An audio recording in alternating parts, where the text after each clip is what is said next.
ভাই আপনারা এখানে যে আসছেন আপনাদের যথাযথ সেবাগুলো পাচ্ছেন কিনা এবং কেন আসছেন এই সংক্রান্ত বিষয়গুলো একটু বলবেন কি? যেরকম আমি তো বেসিক্যালি আসছিলাম গতকালকেই। জি হ্যাঁ, আসছিলাম হচ্ছে গতকালকে প্রায় এসার সময় অলমোস্ট এসে দেখলাম প্রায় মোটামুটি হাজার খানেক লোক যখন মানে দেখার পর হচ্ছে কি আমি চলে গেছি। আজকে আবার আসছি হচ্ছে কি প্রায় 4টার দিকে এসে, তো আপনারা তো দেখতেছেন তো কি অবস্থা। এখানে কেন আসছেন? আমার পাসপোর্ট রিনিউ করার জন্য।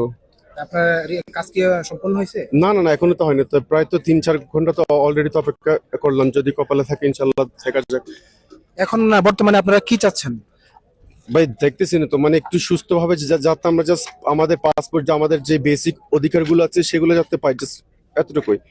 মানে আমরা এক্সট্রা কিছু চাচ্ছি না তো, জাস্ট আমাদের যেগুলো বেসিক যে মৌলিক যে অধিকারগুলো, আমাদের পাসপোর্ট বা আমাদের যে অন্যান্য যে বেসিক সেবাগুলো এই আপনারা তো দেখতেছেন যে মদিনা শহর যে কত বড় একটা শহর, সেই সাথে যে কত হাজার প্রবাসী, সরি কত লক্ষ।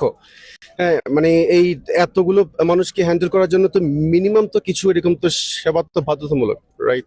মানে আমরা যে কি দেখতেছি এখন প্রায় 44 ডিগ্রি গরমের মধ্যে এই যে অবস্থা, আজকে ডিউটি আছে। এখন হচ্ছে কি এখান ইনশাল্লাহ যদি কাজ হয় তারপর যাবো ডিউটিতে।